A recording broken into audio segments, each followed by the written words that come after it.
Hola, muy buenas tardes. En nombre de Librería Bolivia les damos la bienvenida a esta presentación de Viajes de Virgilio de Julio César Toledo. Para esta ocasión contaremos con la presencia del autor Julio César Toledo y de Irene Artigas. Bienvenidos.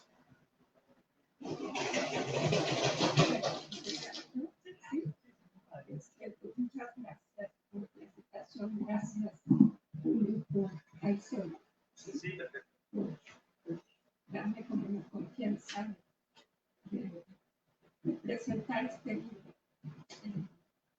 Pero no, ahora verán ustedes que es un libro muy hermoso, muy terrible, que cuesta hablar.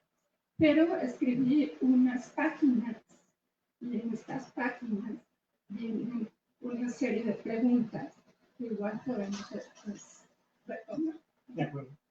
Entonces, tiene un título que es El artilugio de un paradójico consuelo sobre viajes de Virgilio de Julio César Toledo. En un poema de Joseph Brodsky, escrito en 1993, el viejo Dédalo, exiliado en Sicilia, se encuentra frente al mar con una cordillera a la espalda y buscando una manera de internarse en el océano y regresar del Hades con el hijo que ha perdido.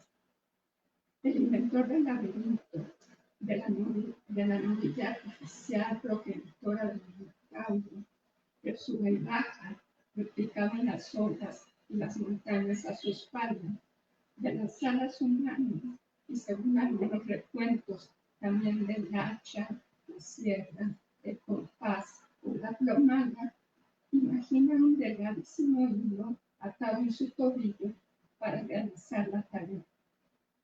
En este recuento podemos reconocer lo que ya sabíamos sobre el inventor y también notar ciertas desviaciones con respecto al mito. La principal de ellas es la del artilugio del hilo, que le impedirá ahogarse y regresar, y que además nos obliga a establecer una analogía con la vida de Brodsky, también inventor, también exiliado a consecuencia de sus creaciones, también buscando recuperar al hijo y en su caso también a los padres perdidos. La historia personal del escritor se funde con la del mito, de los mitos en realidad, porque también en el poema se menciona a Paetón, el hijo de Helios, el sol, quien se empeña en usar su carruaje, pierde el control del vehículo, quema y convierte en desierto la mayor parte de África, y cuando Zeus interviene haciéndolo caer, arrojándolo en un radio, se ahoga en el río Eridano. Hay un poema en el libro que se llama Carnival. Yo creo que es el mismo, con otro nombre, ahorita nos cuentas que podemos leerlo, puede ser como una de las formas de empezar a hablar. Viajes Virgilio de Julio Toledo está conformado por una serie de poemas de la genealogía de escrituras de mitos, como las de Dédalo en Sicilia, sus Dédalos, Orfeos, Virgilios, Pariones, Robinsones, Ovidios, Dantes, Brueges, y yo creo que Odes, no sé la música así, son formas oblicuas que expresan descensos a sus correspondientes infiernos y anuncian lo que no se haría por los hijos, para recuperarlos y conservarlos, para acompañarlos en su sufrimiento, además de para contener el dolor propio de no perseguirse. Les leo un poema que se llama El secreto del pueblo, para simplificar esto. Según yo iba marcando los poemas que me parecían buenos, pero que eran demasiados.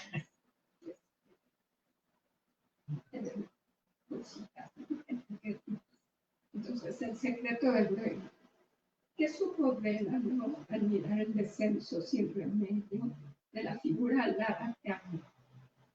¿Qué bulto de metal, atascado en su garganta, dio el instante en que el mundo tenía que funcionar a pie juntillas, tan idéntico a sí mismo, con sus leyes aplicadas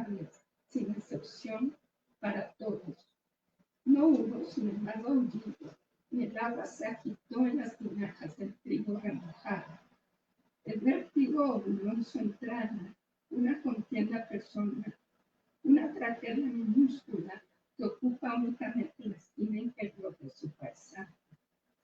En el lenguaje del Padre, un segundo significa siempre. Esa espiral lo azota contra un loop interminable. En el lenguaje del Padre, un segundo significa siempre, y la tragedia minúscula se acomoda en un rincón, dice Julio Toledo, recordándonos que cada pérdida es una catástrofe mayúscula, única e intransferible.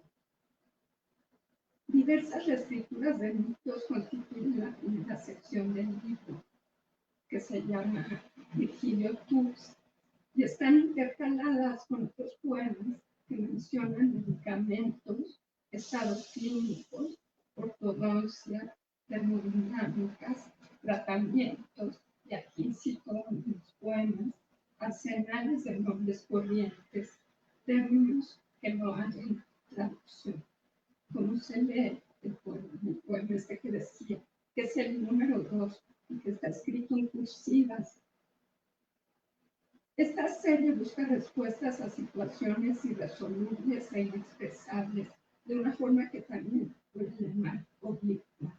También igual después en los escritos, cómo está estructurada estas diferentes series en esta primera sección.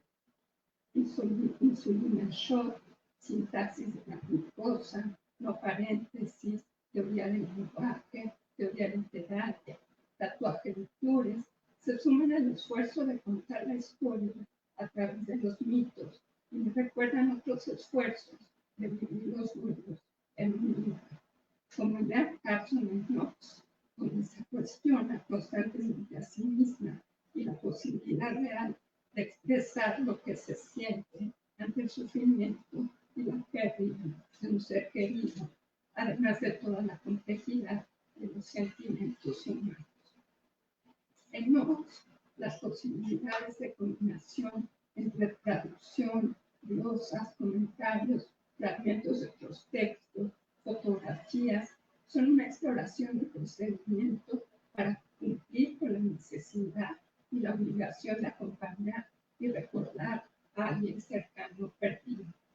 En Jacques Virgilio, las mitologías, los tecnicismos, los préstamos de otros autores, como Becker y Loki, son a castellanos, porque el poema que describes, David Huerta, Fabio Morato o Ernesto Lumberas, son guías para atravesar el descenso y hacen del libro un memorial, algo que se construye como un vuelo para no llegar. Es un mecanismo de lenguaje, de forma y materialidad para asegurar la sobrevivencia, para contar lo que ha ocurrido, los vulnerables que somos, los quebrantos que vivimos, y para que algo logre quedarse, entenderse o traducirse, recordando los términos que no hay traducción que cité antes. A pesar de que, como se lee en respuesta primera, no hay Dante que resista el paseo, ni Virgilio que pueda sonreír mientras explica. Virgilio Tours también incluye poemas que refuerzan la voz que enunciaron los otros. Son los poemas finales del apartado, y en ellos, bellísimos, leemos lo que llamaré la disolución de los mitos. Veamos el que se llama Pequeño Dictador Hablando, porque en realidad el que yo quería leer es Después de ti, pero no lo voy a poder leer bien, no sé si tú vas a leer eso bien, igual no puedes, mejor. Bueno, sí, voy a leer Pequeño Dictador Hablando.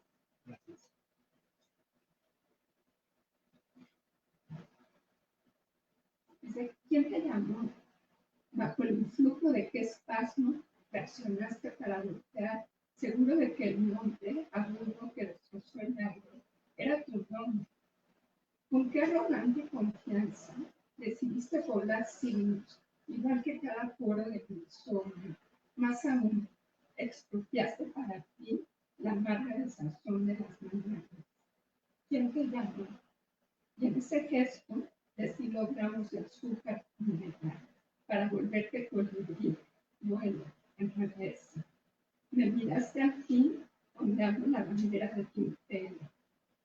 gesto simple de saberse tan dueño del mundo y no me construye como un micro de sal la voz del mundo. Sutiles y atroces, califica Piedad Donner los versos de este libro de Julio Toledo. Destino cruzo, en donde ya la voz es la vida, náufrago y todos los náufragos, el perlucemia para los fallidos, son las otras secciones del mismo. Y quisiera leerles y pedirle a Julio que nos dé después uno de cada sección. Ojalá pueda él también contarnos cómo funcionan las secciones y las dedicatorias a los poemas. Yo les voy a leer uno que se llama Recitación del Señor Justo para su hijo.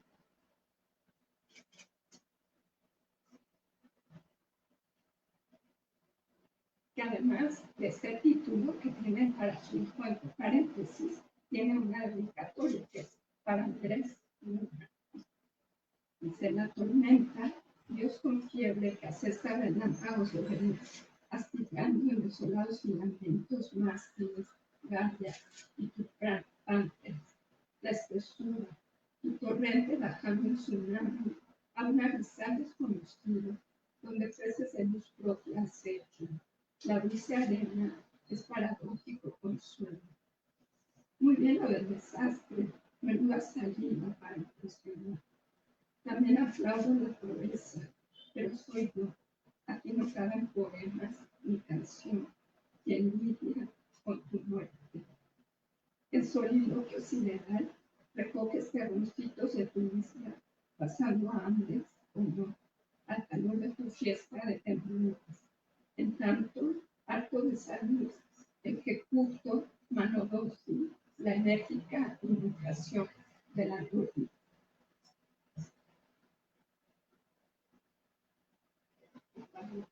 Y el último del libro, que se llama Souvenir a él. Antes del final naufragio, que llaman aterrizaje, vuelta a casa, todavía a 10 metros de altura, sobre el mar que se abren camitillos, preparo la cámara del celular. ¿Cómo y por qué habrían de creerme ese tono, esas dimensiones, sin una foto que atestigue la promesa? Sutiles y atroces, dice Piedad Donner de estos versos, y añade que es una envidiable jornada de descensos, que lo mismo acaban en naufragios que en carnaval. Y es también unido como artilugio, añado yo, una ruta para allí y realizar el viaje. Un camino personal que al enunciarse o no anunciarse, porque hay poemas que yo creo que se tienen que ver en los sin decirlos en voz alta, nos hacen partícipes de la vulnerabilidad y la intimidad que somos, además de que, como Julio Toledo escribe, son un paradójico consuelo.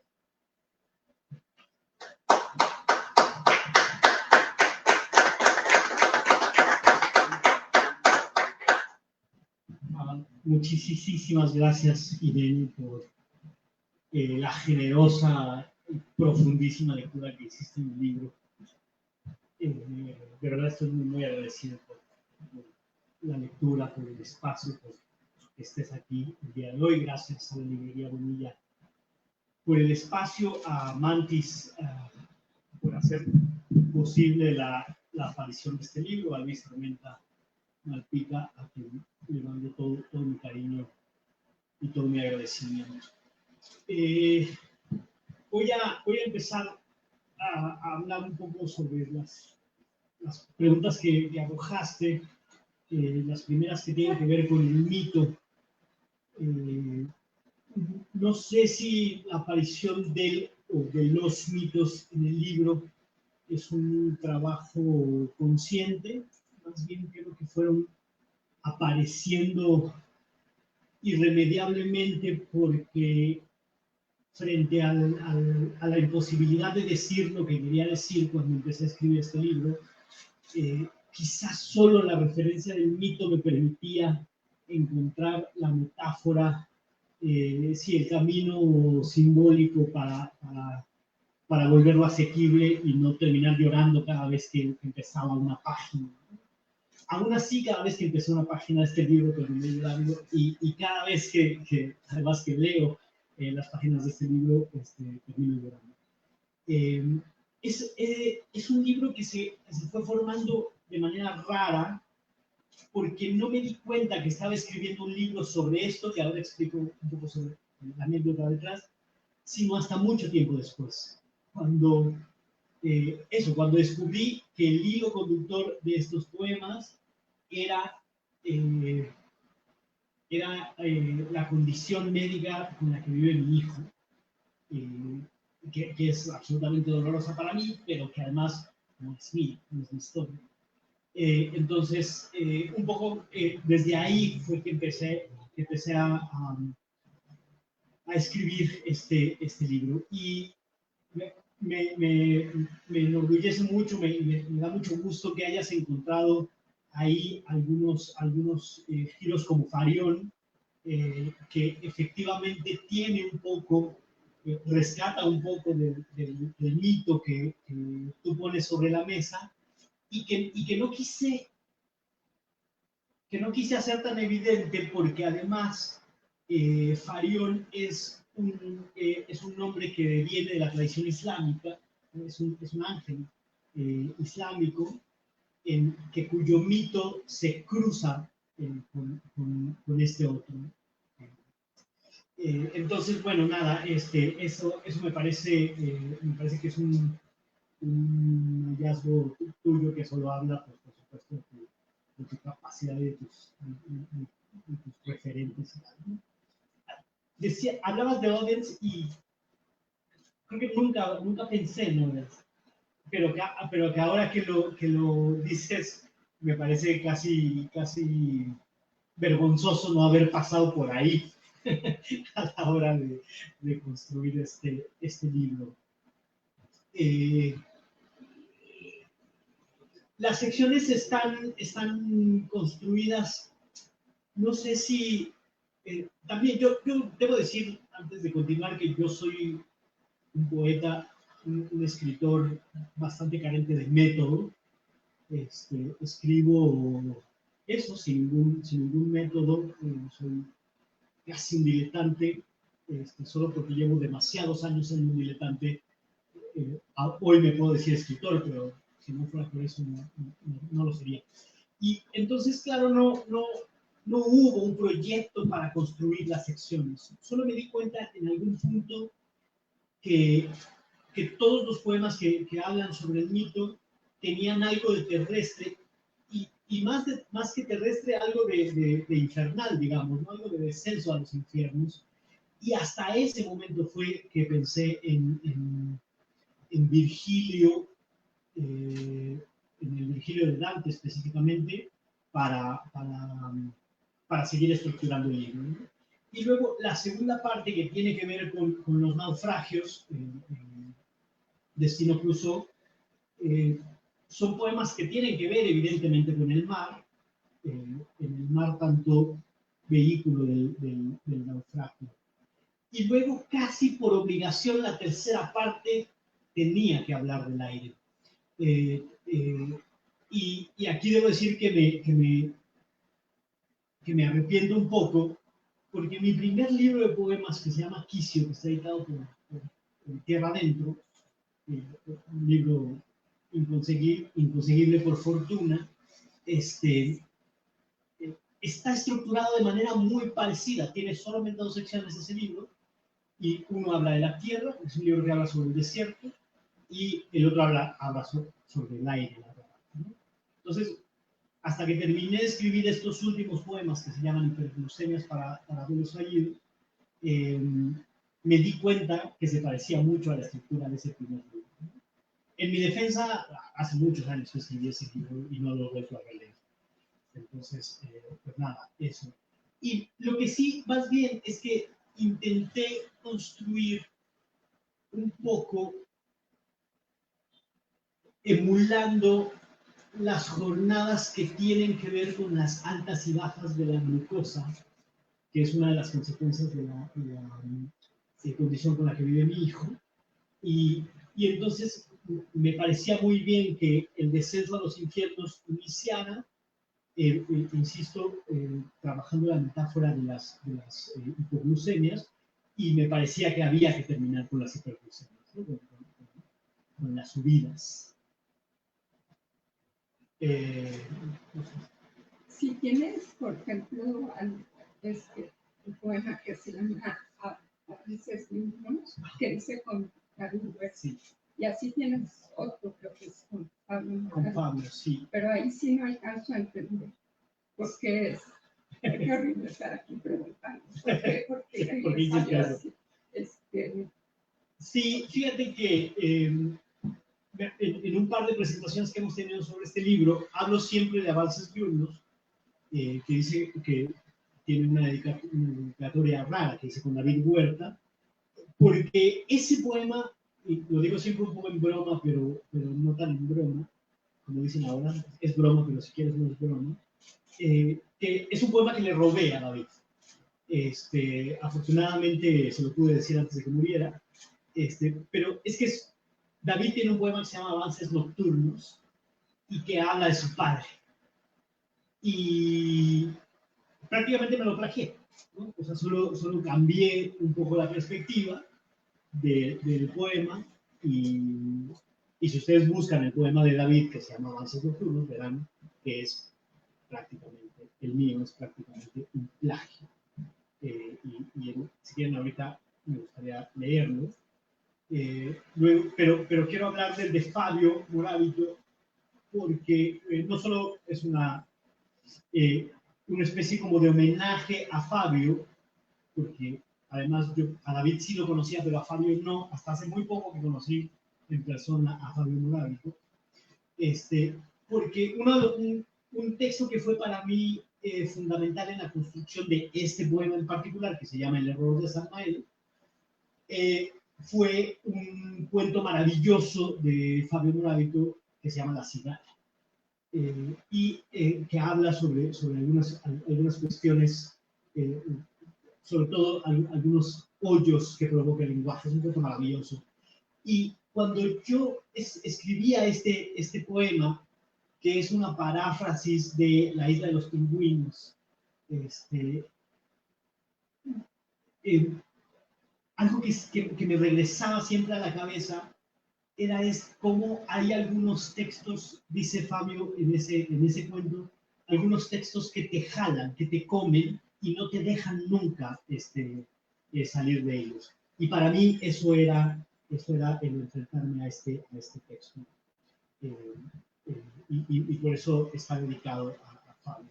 Y luego hay una dedicatoria a Andrés Neumann, que ya hacías tu referencia en el poema, en la recitación del señor Crusoe para su hijo.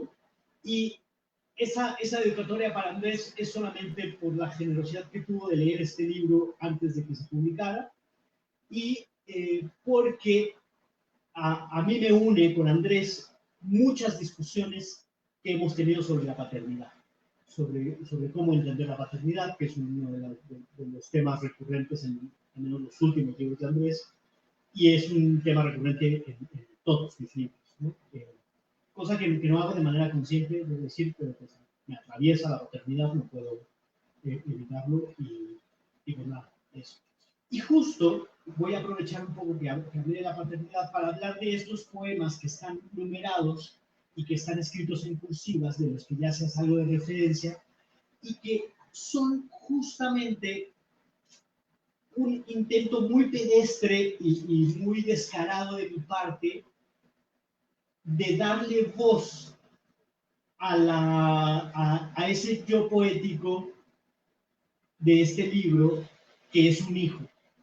No necesariamente mi hijo, pues, pero todas esas que están en cursivas intentan ser respuestas de una figura hipotética de un hijo. Y entonces, desde ahí, traté de construir desde un lenguaje que fuese distinto al mío, desde una intención poética que fuera distinta a la que naturalmente está, digamos, en mi registro. Y voy a leer algunos poemas y podemos seguir. Siempre que leo poemas, empiezo con la dedicatoria del libro, la dedicatoria que habla de este libro, que está dedicado, por supuesto, a mi hijo, y dice, para Lorenzo, timonel de todos mis naufragios. Después del secreto de Bruegel, que leyó Irene, está la respuesta primera, que es uno de estos poemas que está escrito en cursivas, y que dice: ¿qué es hipoglucemia? Me preguntas, impasible y retórico, mientras clavas con tachuelas de plástico tu proyecto de anglicismos vacíos en mi espalda. Párate derecho. Y mi pupila hambrienta quiere huir. ¿Qué es? Yo qué carajo sé. Pero no hay Dante que resiste el paseo, ni Virgilio que pueda sonreír mientras lo explica. Debo decir que casi cualquier poema de este libro me cuesta mucho trabajo leer y se me hace siempre un nudo en la garganta. Pido disculpas. También siempre hago la broma de que, pues, ni modo, soy alumno de Ricardo Yáñez y si algo le aprendí fue a llorar en las presentaciones, en la lectura de sus poemas. Quiero leer un par más de poemas. Ese es de la primera sección, por supuesto.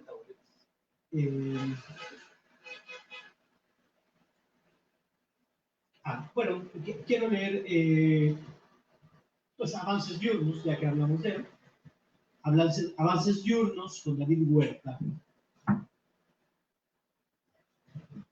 Yo te decía, espérame, trato de avanzar contigo, pero mis pasos eran lentos y a mis palabras les faltaba el aire para irse.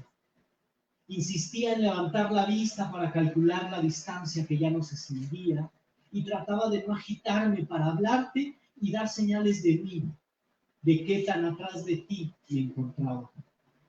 Te gritaba, espérame, pero pensaba, avanza, déjame aquí, estoy cansado, no quiero ser un lastre. Yo te decía a gritos, espérame, pero no estaba cerca. No habías venido conmigo en este viaje o tu camino no nos incluía. Este también está en cursivas, es decir, este también es la voz del hijo. Y quiero leer Farión,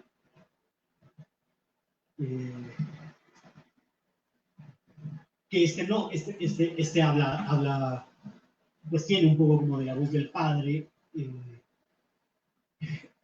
construyendo, digamos, este discurso a través de los mitos. Farión.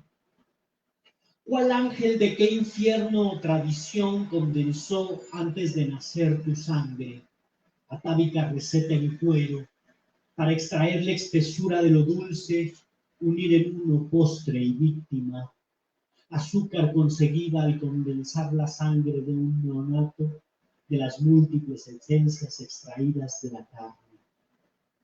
En tanto tú, ya seco, insistías en venir, rompiendo todo, haciendo trizas la fe, el nombre de altos rangos celestiales. No hay legión, apenas cauto un gesto tuyo en crespa mares.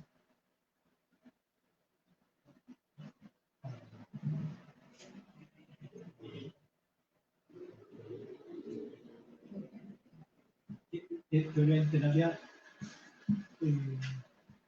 sí, teoría literaria, que este además ha sido un poema que me ha perseguido durante mucho tiempo y creo que hasta este libro he sido capaz de bajarlo a la posibilidad de lenguaje. Teoría literaria.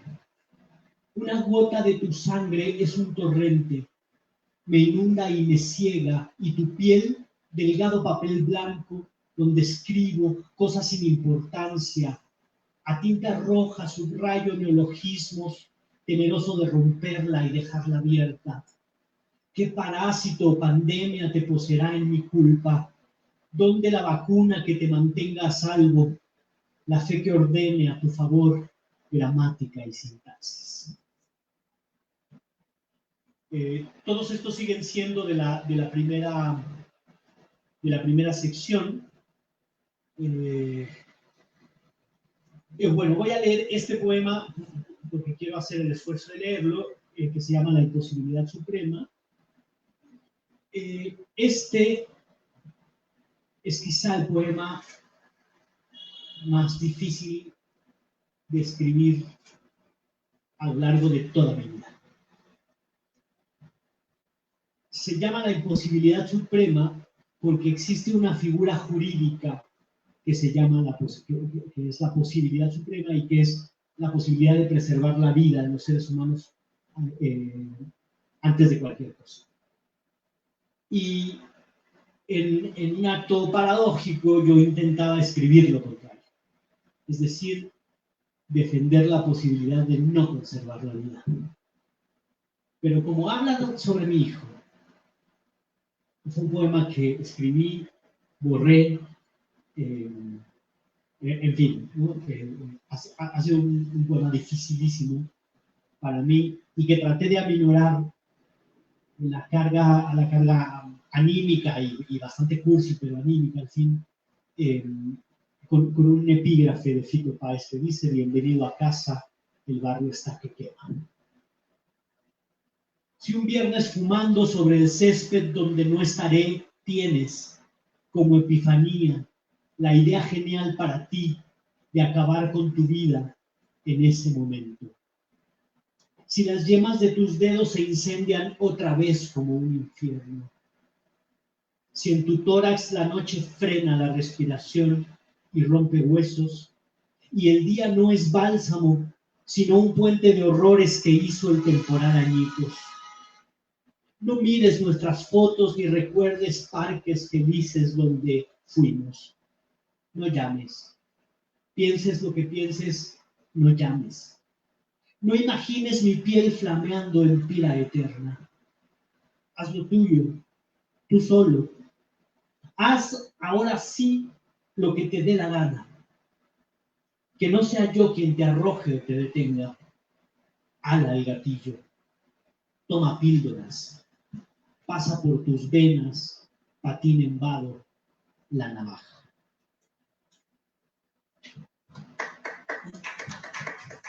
Gracias. Y no me quiero extender demasiado, pero quiero leer Después de ti, que también es un poema sumamente personal, sumamente difícil, pero miren, hoy, a diferencia de Ricardo Llanos, me he controlado bastante.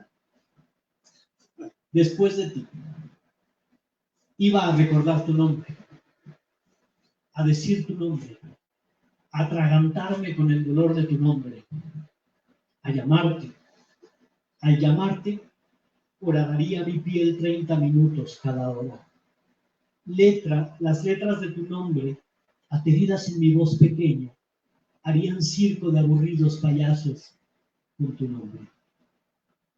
Gritaría tu nombre como se grita el de un país de bobos y tiranos por una multitud que ya despierta.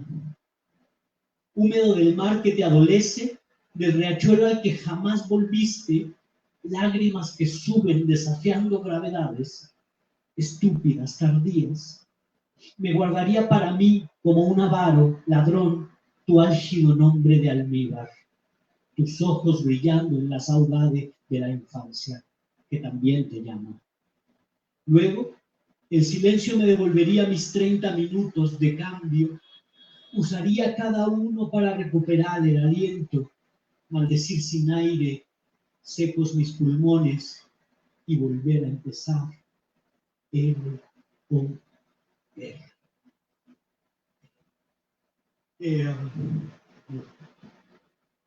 Quiero leer alguno de la parte central, que es la que habla sobre los naufragios.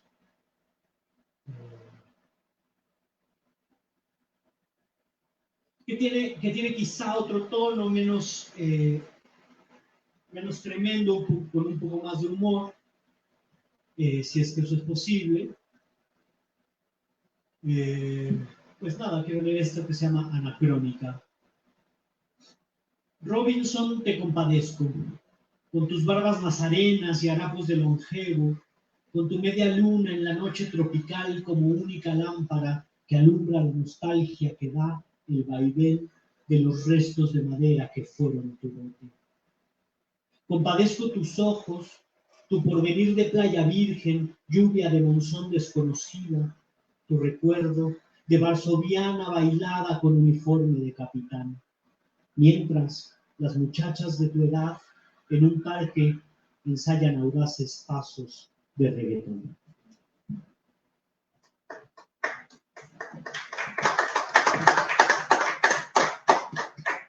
Gracias. De los últimos, que además tienen esta referencia a Saint-Exupéry. Ajá. ¿No?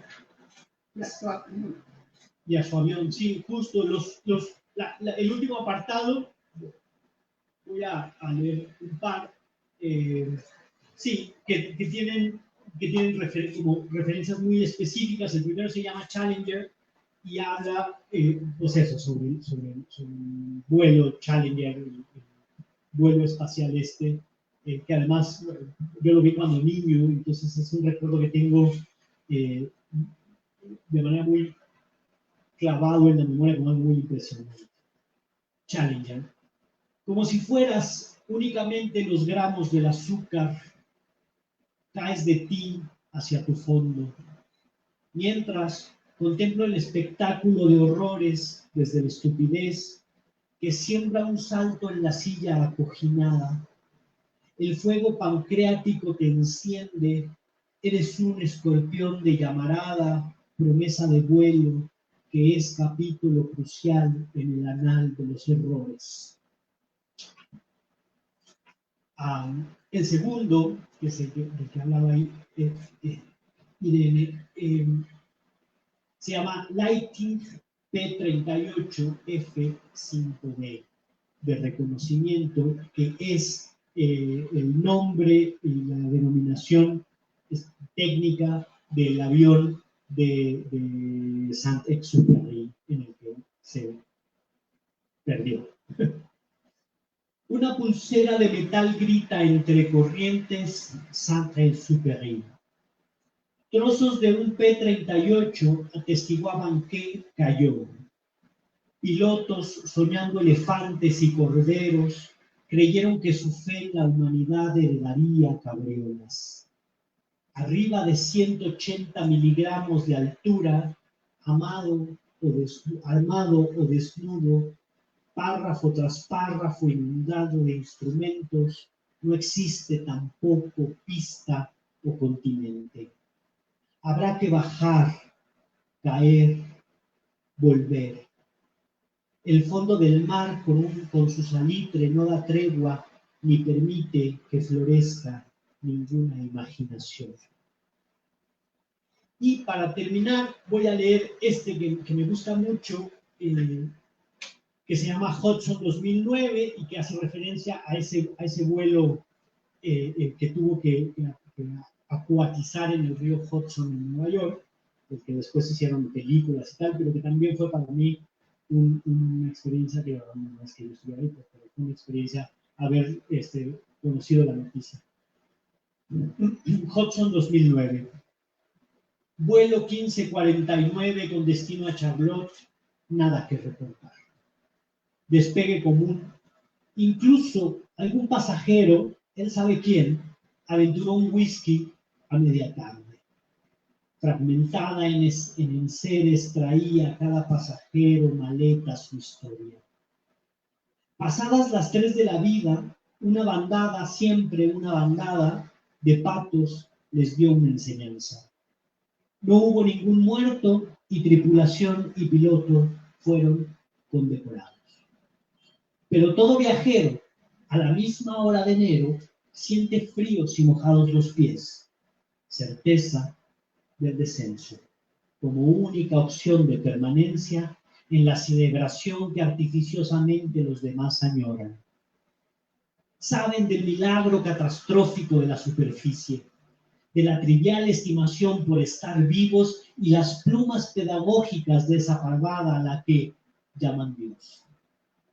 Cerca de la calle 48, en Manhattan, hay un enorme espejo helado que espera paciente a que otro vuelo suba para entender el milagro de caer. Muchísimas gracias.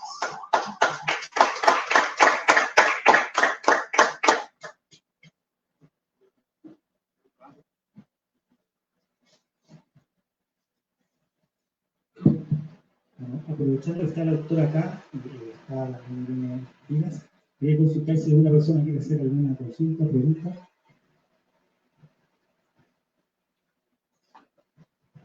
Oye, ¿le has dedicado poemas a tu papá? No, pero tengo un libro completo que habla sobre la ausencia de mi padre. Se llama Suplencias para el nombre del padre.